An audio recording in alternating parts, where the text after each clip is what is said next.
This is Faro with League Top 10, and my computer is dead. Because of that, I'm going to be here doing this kind of blogcast thing to answer a couple questions and to give you guys a filler video while my computer gets back online.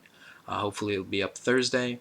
That should lead to 3 new videos out by Sunday. This is just going to be a quick Q&A based on questions I get when people whisper me, online or questions asked in the channel. The most asked question has to be, what video recording program do you use? And I use Fraps. Fraps has been good to me. Fraps has been easy to work with. It's been it's been easy on the processor, but it's been really rough on hard drive space, and that's really not too big a deal. Recording with Fraps takes anywhere between 20 and 60 gigs of hard drive space per game. The next question that I get asked frequently would have to be, what video editing program do you use? And I've switched between Adobe Elements 7 and Windows Movie Maker. I started with Windows Movie Maker, switched to 7. After playing with 7 a bit, and it causing me a lot of problems, it actually caused the Needly video to be delayed about a week and came out, looking ugly, not in full screen, that kind of thing. After those problems, I ended up switching back to Windows Movie Maker. So the next question I get asked is, did I play Dota? Do I play Han? Did I play StarCraft? Did I play Warcraft 3? And yes, I've played all of them. I played Dota with some friends of mine, and we started out just pubbing, and then we did in-houses, and then we did scrims and that kind of thing. And I started out playing Night Stalker. From there I switched to Sniper, and Sniper was effective, but he wasn't really fun. He was kind of a right-click champion. wasn't really my favorite kind of thing. From there I went to Rasta, Meepo, and Invoker, and Meepo and Invoker are probably my two favorites. As far as Warcraft 3 went, I was on the ladder for a while. I queued up just using the quick play system, and had something like 500 wins with random. With StarCraft, one of my friends in high school was he was a tournament player before Brood War came out, and he and I still do scrims every now and then, but that's about it. I got into the Han beta the same time I got into the League of Legends beta, and when I initially got into League of Legends beta, servers were only up on weekends, so it was Saturday, Sunday, and Han was up 7 days a week, and I was obviously more comfortable with Han because it was closer to Dota than League of Legends is, which isn't necessarily a good thing. The more I played League of Legends, the more I enjoyed League of Legends over Han. And it got to the point where, even though we had like 12 people in the Han beta and all of us would be online at the same time, I would rather be playing League of Legends, because even though all my friends were online, League of Legends was still a funner game. I put in more time on League of Legends when it was only up 2 days a week than I did on Han when it was up 7. So yeah, I did play Han. It's a good game by all merits, but I prefer League of Legends. Another question I get asked a lot is, why does it take so long to put champion guides out? And that's an easier question to answer than you'd think, although it won't make a lot of people happy. Putting the videos out, playing League of Legends, first of all, is a hobby, and putting the videos out is also a hobby. So, I don't play exclusively to put videos out, and if I did, I'd be putting them out faster.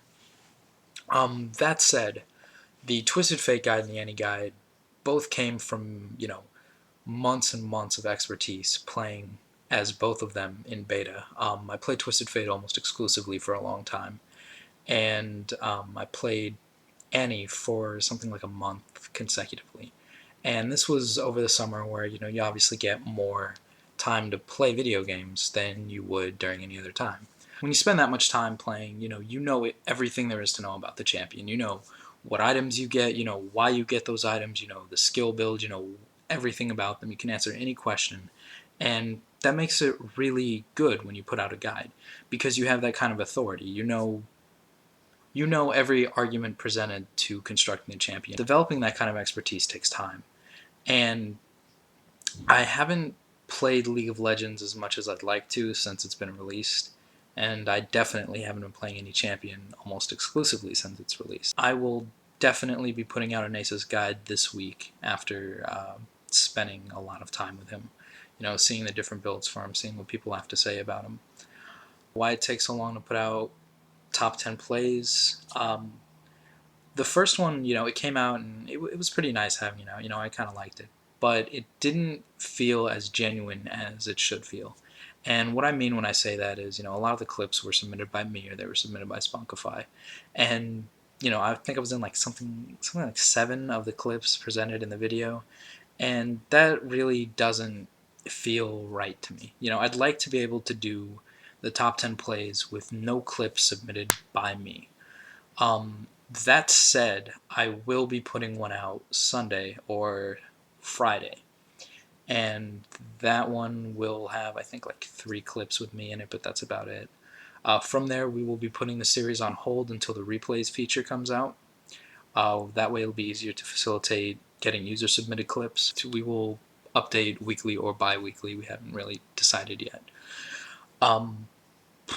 Let's see. Another question I get asked a lot is, what I think of the Twisted Fate thing on the forums. Why everyone's obsessed about him. Everyone wants him nerfed. And, to that I say, people finally realizing that he's ridiculously strong doesn't change the fact that he's always been ridiculously strong. I argued back in beta that the only reason he's strong is because of his map control. And that was back when he was actually a decent fighter. They nerfed wildcards obviously to make him less of a fighter, but they left his map control alone. And the map control is what really makes him strong. There used to be a long discussion in beta, and we used to get asked a lot by Riot, what leads to, what is fun gameplay and what is unfun gameplay. And the comparison was drawn between Nerubian Assassin. He wasn't fun because he made people hug their towers. He made it so you couldn't wander past the river. He made it so you had to be at full health all the time. You always had to be in groups. That kind of thing. And Twisted Fate is much the same way. And the reason, they're taking so long with the remake is because they're trying to keep the fun feel of Twisted Fate, the feel that attracted me to him initially, while tweaking the gameplay to make sure he's, balanced as opposed to super strong. And that's a daunting task, and I don't envy anyone who is responsible for that. In the meantime, don't hesitate to nerf him to where Katarina is. I'm sorry, Katarina players, but that's where Twisted Fate belongs. I cannot thank you guys enough for the amazing support you guys have given, all of us at the channel, me, Spunkify, Physics, Kazul, everyone. You guys have been great about it. You've been really patient with us, and you've supported us more than I could possibly imagine. Twisted Fate guide is sitting at almost 40,000 views. I think our upload views are sitting at 150,000, and our subscribers are closing in on 2,000. So I couldn't be happier with this, and I appreciate the patience all of you guys have shown us, and your continued support is appreciated. So this has been Faro. I hope to see you guys soon.